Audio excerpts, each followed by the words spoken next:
नमस्कार, मेरा नाम जेके जी गोलू कुमार है। स्वागत है आपका इस लॉ एंड जस्टिस के प्लेटफॉर्म पे। आज के इस वीडियो में हम साधारण शब्दों में बात करेंगे कि अगर आप लॉ की पढ़ाई करना चाहते हैं तो किस प्रकार से लॉ की पढ़ाई कर सकते हैं। आइए देखते हैं लॉ की पढ़ाई करने की कौन कौन से तरीके हैं, किस तरीके से लॉ की पढ़ाई कर सकते हैं।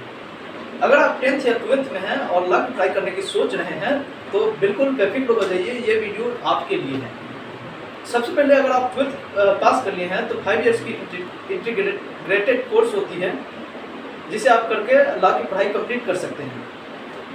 वैसे तो बेसिकली लॉ की पढ़ाई ग्रेजुएशन की बाद की पढ़ाई होती है 3 इयर्स की, लेकिन गवर्नमेंट की एक नई स्कीम के अनुसार लॉ की पढ़ाई 5 इयर्स की लॉ की पढ़ाई 12th के बाद ही 5 इयर्स की किया जा सकता है। वैसे अगर आप सिंपल ग्रेजुएशन करते हैं और उसके बाद अगर लॉ की पढ़ाई करते हैं तो ऐसे में आपको पूरे के पूरे 6 साल लग सकते हैं। लेकिन अगर आप BA LLB जैसे कोर्स 5 इयर्स की इंटीग्रेटेड कोर्स करते हैं तो इनमें आप 1 वर्ष की बचत कर सकते हैं।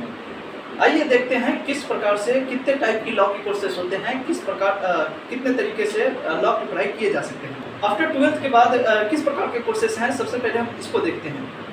इसमें सबसे पहला नाम आता है BA LLB को, जिसे बैचलर ऑफ आर्ट्स LLB कहते हैं। इसका एक दूसरा टाइप है BA LLB honours. BA LLB honours हर कोर्सेज के 2 टाइप होते हैं, जैसे एक LLB तो एक LLB ऑनर्स। ऐसे ही लगभग सारे ही कोर्सेज के टाइप हैं। इसमें हमारा दूसरा नंबर पे है BLS LLB। दूसरा कोर्स है हमारा BBA LLB। अगर आप बिजनेस के फील्ड में लॉ की पढ़ाई करना चाहते हैं तो बिल्कुल आपके लिए ये कोर्स बेस्ट ऑप्शन होगा कि आप BBA LLB कर लें।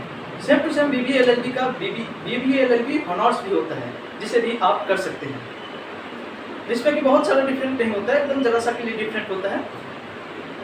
इस लिस्ट में हमारा चौथे नंबर पे है BCom LLB, जिसे बैचलर ऑफ कॉमर्स कहते हैं।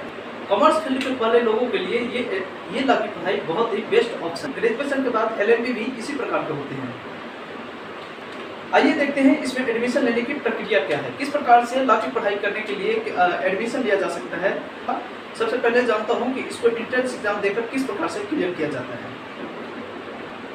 5 इयर्स के कोर्स में एक और कोर्स है हमारे पास जिसको बोलते हैं BSc LLB। BSc LLB में भी एक BSc ऑनर्स होता है, जिसे भी आप कर सकते हैं। सेम टू सेम अगर आपने BTech किया है, उसके बाद अगर आप लॉ की कोर्स करने की सोच रहे हैं, सेम टू सेम अगर आपने BTech किया है और आपने लॉ की कोर्स करने के लिए सोच रहे हैं तो बिल्कुल एक BTech LLB होता है, जिसे भी आप कर सकते हैं, जिसका टाइमिंग ड्यूरेशन टोटल 6 इयर्स की होती है, अर्थात 4 साल की इंजीनियरिंग और 2 साल की लॉ की पढ़ाई। लॉ की बेस्ट कॉलेजेस में एडमिशन लेने के लिए किस प्रकार से आप प्रयास कर सकते हैं, उसके बारे में भी अब हम देखेंगे। सबसे पहले इंडिया में लॉ की बेस्ट कॉलेज में आपको एडमिशन लेना है तो आपको एक एंट्रेंस एग्जाम देना होता है। ये एंट्रेंस एग्जाम कई प्रकार के होते हैं जिनके बारे में अभी हम इस वीडियो में चर्चा करेंगे। उसमें से सबसे पहला होता है क्लैट, तीसरा होता है लेस्ट, दूसरा होता है AILET, all India law entrance test. इस एंट्रेंस एग्जाम को देने के लिए सिम्बाइसिस एंट्रेंस टेस्ट, इन सारे ही टेस्ट को देकर आप नेशनल लॉ यूनिवर्सिटी में आप दाखिला ले सकते हैं।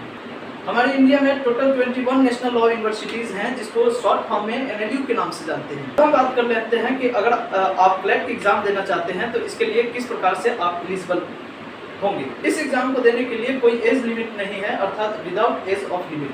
अगर आपके पास 12th में 45% मार्क्स है तो आप बिल्कुल लॉ की क्लैट की एंट्रेंस एग्जाम देने के लिए आप एलिजिबल हैं। लेकिन अगर आप वही SC ST कैटेगरी से आते हैं तो आपके अगर 40% मार्क्स भी है तो आप बिल्कुल एलिजिबल हैं। अब हम बात कर लेते हैं कि एग्जाम किस प्रकार से होगी। सबसे पहले एग्जाम देने के लिए आपको ऑनलाइन फॉर्म फिलअप करने होंगे, जो कि फॉर्म फिलअप करने का काम सिर्फ और सिर्फ ऑनलाइन ही होता है। लेकिन आपका एग्जाम ऑफलाइन कंडक्ट कराया जाएगा। ये एग्जाम बेसिकली ऑफलाइन ही होते हैं, ऑनलाइन कभी नहीं होता, अब तक हुआ भी नहीं। अब बात करते हैं कि लॉ की पढ़ाई करने के बाद आप क्या क्या कर सकते हैं। तो अगर आपने लॉ की पढ़ाई पूरी कर ली है तो उसके बाद आप LLM कर सकते हैं, जो कि 3 इयर्स की भी होते हैं, 2 इयर्स की भी होते हैं और 1 इयर्स की होते हैं। बहुत सारे ऐसे यूनिवर्सिटीज़ हैं जो कि मोस्टली यूनिवर्सिटीज़ 2 इयर्स की करा रही हैं, लेकिन कुछ यूनिवर्सिटीज़ ऐसे भी हैं जो कि 1 इयर्स में ही एलएलएम की पढ़ाई कंप्लीट कर दे रही हैं। लेकिन ये मास्टर्स की कोर्स है, कुछ यूनिवर्सिटीज़ ऐसे हैं जो कि 3 इयर्स की भी। वीडियो को पूरा देखने के लिए दिल के गहराइयों से आभार। अगर आपको इस चैनल पे वीडियो अच्छे लगते हैं तो इस चैनल पर फिर से आइएगा एक बार। नमस्कार।